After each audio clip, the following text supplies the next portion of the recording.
The wind was a cool judge that morning, shrieking across the barren fields and carrying with it the scent of smoke and frost. She stood in the yard, clutching a threadbare shawl around her shoulders, the hard-packed earth beneath her boots biting with cold. Before her, the woman who had once called her daughter-in-law now regarded her as something less than a stranger. There was no softness in those eyes, no trace of pity, only a grim satisfaction, as if casting her away would cleanse a family of shame.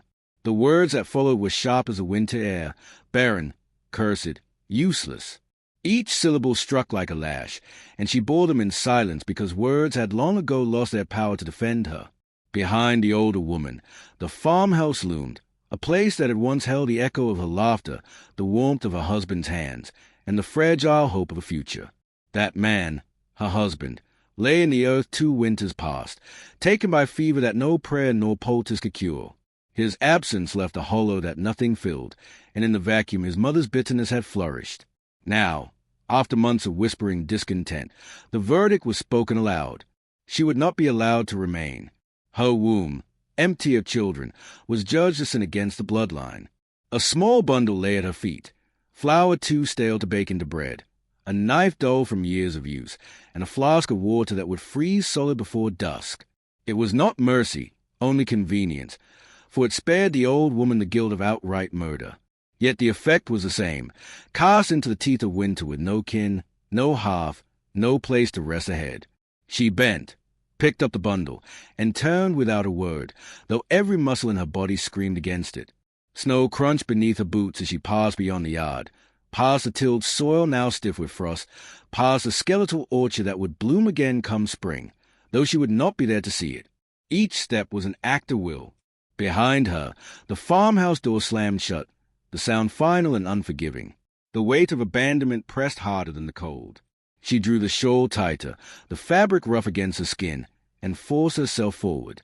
The land stretched wide and merciless. Sparse pines stood like sentinels against the horizon, their branches heavy with ice. The sky was iron-gray, promising snow before nightfall. She had no map, no clear destination, only the instinct to keep moving. To stop would be to die. Still, every breath burned her lungs, and her fingers numbed until they ached. She thought of her husband's hand, once warm against his, and a lump rose in her throat that she swallowed down fiercely. There was no time for grief. Not now. Hunger gnawed quickly. The meager flour turned to paste in her mouth, barely enough to quiet the emptiness.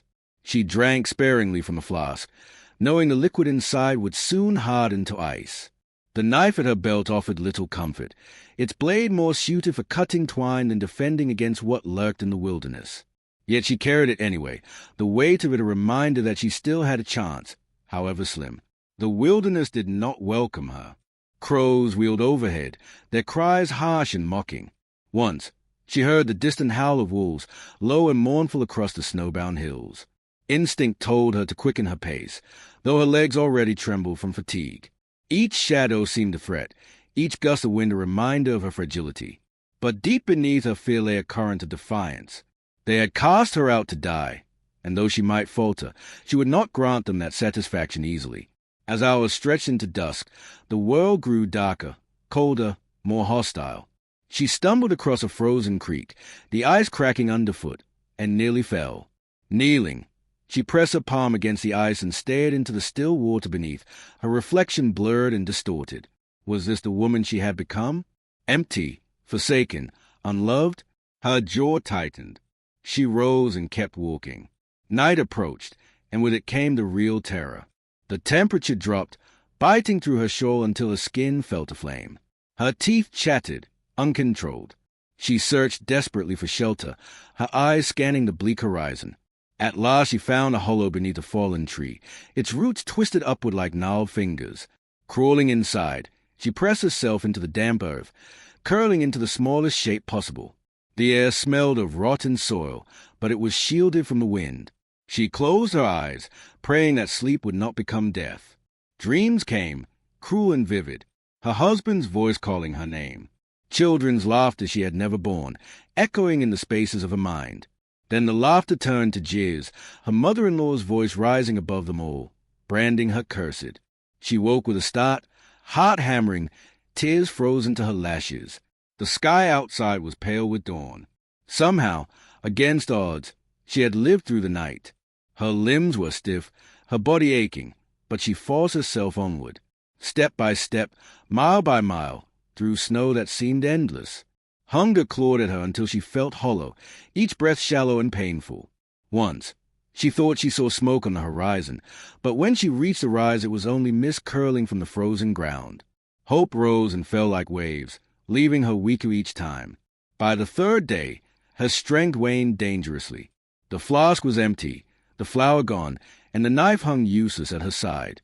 The howls of wolves grew closer, circling perhaps, waiting for her collapse. Fear became her only fuel, driving her legs to keep moving long after they should have failed. She staggered through a copse of trees, branches clawing at her shoulder, and emerged onto a snow-covered clearing where wagon tracks cut a jagged scar through the white. She dropped to her knees, fingers trembling as she touched the grooves pressed into the snow, fresh enough to still hold shape, though softened at the edges by wind. Somewhere ahead there were people, a settlement perhaps, or a camp, salvation, or danger. It did not matter. She had no choice but to follow. Her steps became frantic, fueled by desperation. The tracks led her deeper into the woods, winding between pines and over frozen earth. At last, as dusk returned, she stumbled upon a scene that halted her breath. A wagon, burned to ruin, lay half-buried in snow. The wood was blackened, the canvas shredded, the belongings of some family scattered and charred. Her eyes darted wildly, searching for signs of life, but only silence answered. She pressed a hand to her mouth, stifling a sob. Whoever had made these tracks had not found safety. Weakness overcame her. Her legs buckled, and she collapsed into the snow beside the wreck. Her vision blurred, the world tilting and spinning. She tried to rise, but her body betrayed her, too drained, too broken. The cold seeped in, heavy and irresistible, whispering that surrender would be easier. Just close your eyes. Let the snow cover you. End the suffering. But before the darkness claimed her fully, she saw movement. A figure stood at the edge of the clearing, tall and still as a tree. The fading light caught the outline of broad shoulders, a cloak flapping in the wind. She could not see the face, only the presence, solid, silent, watching. For an instant, fear surged, sharper than the cold. Was this death come to take her? A bandit lingering over old spoils? Or something else entirely? Her lips parted, a soundless plea escaping into the frozen air. Then the world tipped, and blackness swallowed her whole. When she opened her eyes again, she lay on a rough-hewn cot, warmth pressing against her skin from a fire that crackled nearby. The smell of smoke and pine filled the air, and beneath it something faintly sweet, like broth simmering. Her body ached, but she was alive. She blinked, her gaze adjusting to the dim interior of a cabin. Shadows flickered along the wooden walls. Outside, faintly, she heard laughter, light, high-pitched, and innocent. Children. For a moment she thought she was still dreaming, caught between worlds. But the sound was real, filling the air with a fragile warmth she had not felt in years. The door creaked, and a man entered, broad-shouldered, weather-worn, with a scar cutting across his cheek that spoke of violence endured. His eyes, sharp and cautious, locked on her with the weight of a man who trusted little and forgave less. He carried wood in his arms, set it by the hearth, then straightened. Silence stretched between them, tense and unyielding. She swallowed, her throat dry. This was no dream. She had been spared the snow's grave, only to awaken in the home of a stranger. A man who, by the look of him, had carved his survival from this wilderness with blood and grit. And yet outside, the children's laughter continued, a reminder that within these walls lay something fragile, something human. Her lips parted, searching for words, but none came. The man's eyes lingered, weighing her presence as though deciding whether she was salvation or danger. And in that unspoken question, her fate once again hung by the thinnest of threads. The man's gaze remained fixed on her, unwavering and stern, as though silence itself might reveal the truth of who she was. The fire crackled between them, throwing long shadows across the wooden walls, and for a long while neither spoke. She shifted under his stare, acutely aware of her fragility. He had pulled her from death's grip, but that did not make her welcome. His posture, rigid and guarded, spoke of a man accustomed to danger, and she sensed instinctively that he measured her presence not by gratitude but by risk. At last, the door behind him burst open with a rush of cold air, and two small figures darted inside, cheeks flush pink from the winter wind. The twins paused, startled by the sight of a stranger in their home. A boy and a girl, no more than 7, eyes wide with both curiosity and suspicion. They clung to their father's coat, peeking around him at the bedraggled woman stretched upon the cot. She managed a faint, trembling smile, but their little faces remained guarded, uncertain if she was friend or threat. The man gave no introduction, only placed a firm hand on each of their shoulders and guided them deeper into the room. "Eat," he said simply, his voice roughened by years of disuse or disinclination to speak. The children obeyed, moving toward the table where a pot of stew released its faint steam. He crossed the room to tend the fire, feeding it fresh wood, then glanced at her with a look that demanded she explain herself. "I was cast out," she said softly, the words heavy in her throat. Her voice was hoarse from cold and thirst, but each syllable carried the weight of truth. "I have nowhere to go." She did not speak of the mother-in-law's venom, nor the years of barrenness, nor the shame that had clung to her like smoke. Some burdens were too raw to lay bare before strangers. His brow furrowed, and though he asked no questions, suspicion lingered in the set of his jaw. Still, he did not send her away. He simply turned back to the fire, his silence both mercy and warning. That night, she lay awake on the cot, staring at the ceiling beams above. The children slept in a corner bed, their quiet breaths a gentle rhythm against the howl of wind outside. The father sat at the table long after the fire burned low, sharpening a hunting knife with slow, deliberate strokes. She wondered if he feared bandits, wild beasts, or perhaps her. Each scrape of steel on stone rang through the room, a reminder of how fragile her safety truly was. Morning brought no clarity, only the necessity of survival. She rose quietly, though her limbs were weak, and began to busy herself with small tasks.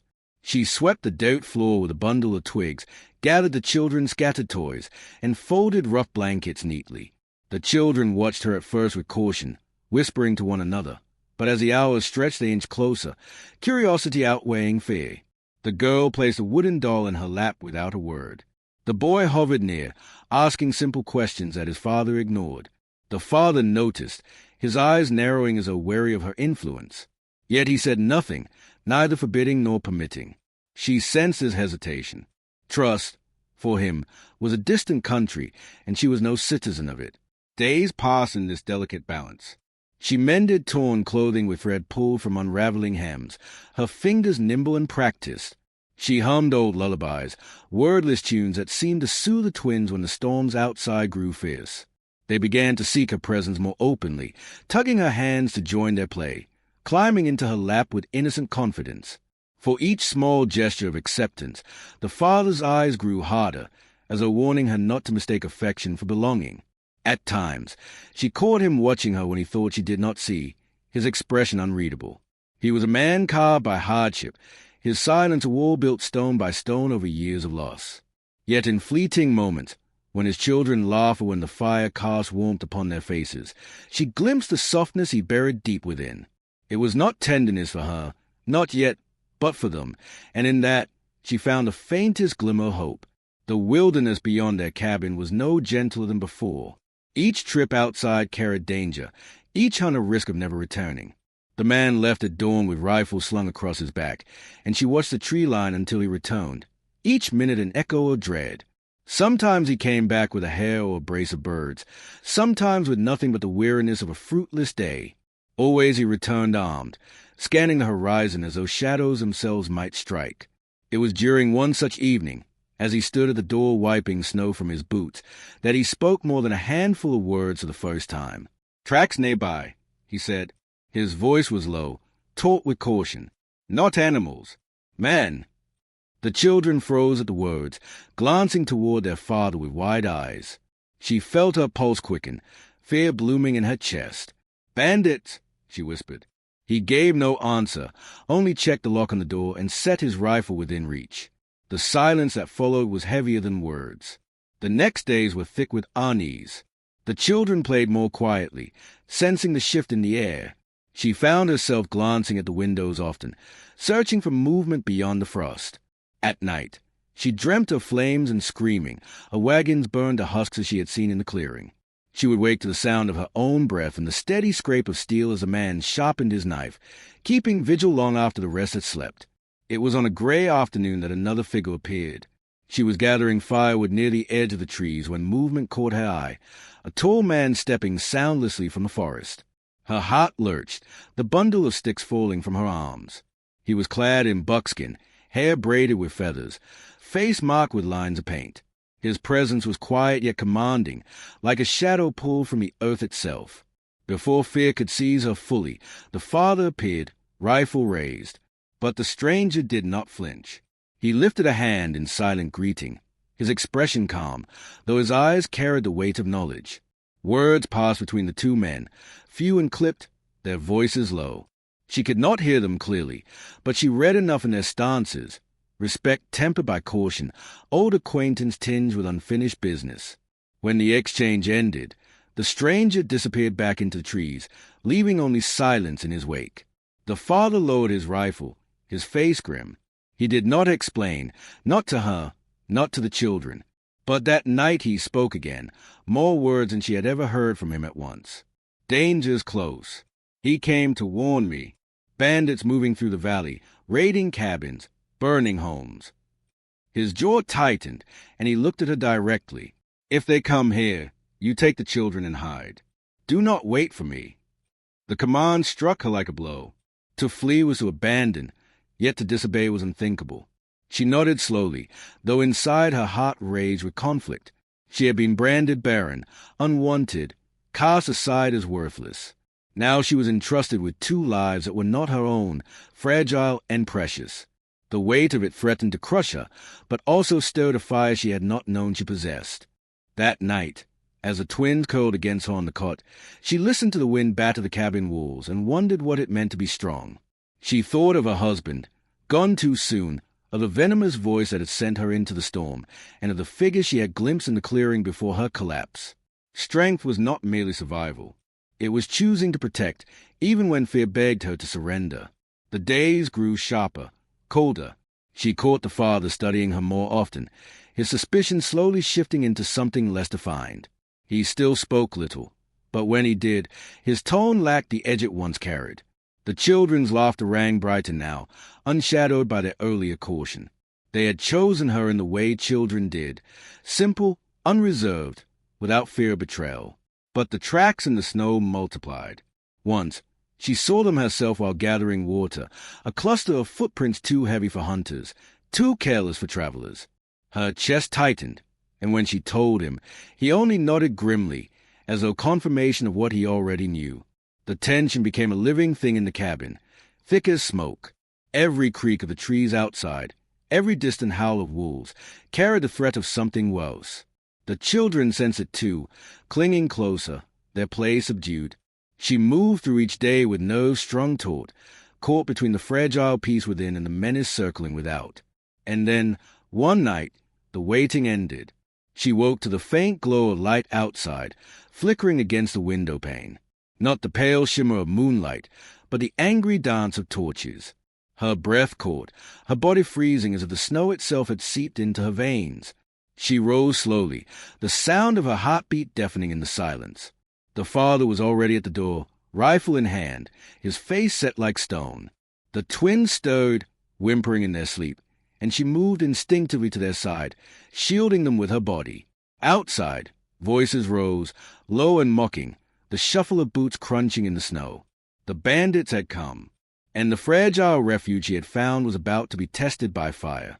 The final act of her journey began under a sky mottled with gray, as if the heavens themselves anticipated the storm of choices she would face. Days had blurred into nights, each one marked by struggle, loss, and the fragile threads of resilience that had carried her from exile into the fragile shelter of belonging. Yet the fragile peace she had carved with the twins and their father was not without shadow. Danger had followed, cloaked in greed and malice, waiting for the moment to unravel what little security she had found. The first signs came quietly. Boot tracked to the edge of the creek, horses tethered far beyond where the family usually wandered, and the faint echo of laughter drifting from the hills. These were no hunters or weary travelers. The cadence of their voices carried arrogance, the kind that belonged to men who took rather than owned. She noticed the father's jaw tighten each time he scanned the horizon, his silence betraying the burden of decisions too heavy for words. The children sensed it too, clinging close at night, their questions left unanswered for fear of stirring the panic that already simmered in their chests. Her own conflict ran deeper. She had known abandonment, rejection, the cool branding of worthlessness at the hands of her mother-in-law. Now, when safety was finally within reach, she feared the cool possibility of it being torn away. In the quiet hours by the hearth, she questioned whether she was strong enough to stand against forces bent on destruction. Yet each time the twins pressed their small hands into Hayes, or the father glanced at her with that guarded but growing trust, she found within herself an ember that refused to die.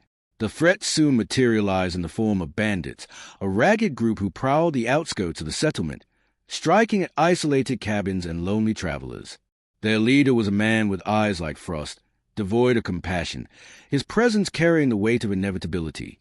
When word reached them of a nearby raid, the father prepared for confrontation, his rifle cleaned, his few supplies packed, as if instinct told him the storm would soon break over them.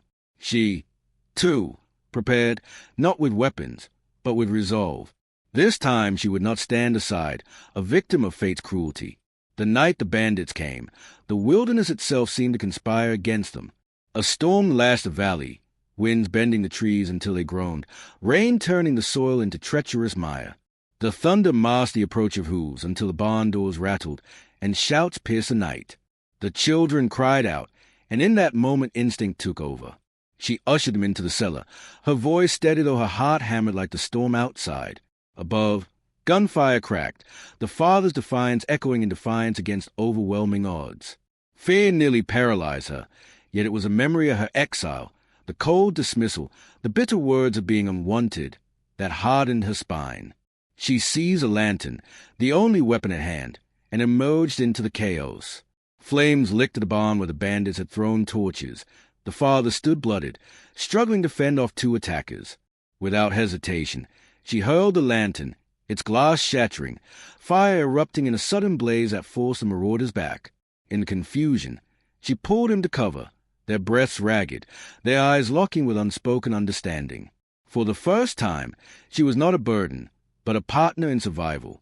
The confrontation stretched into hours, each moment a balance between despair and defiance.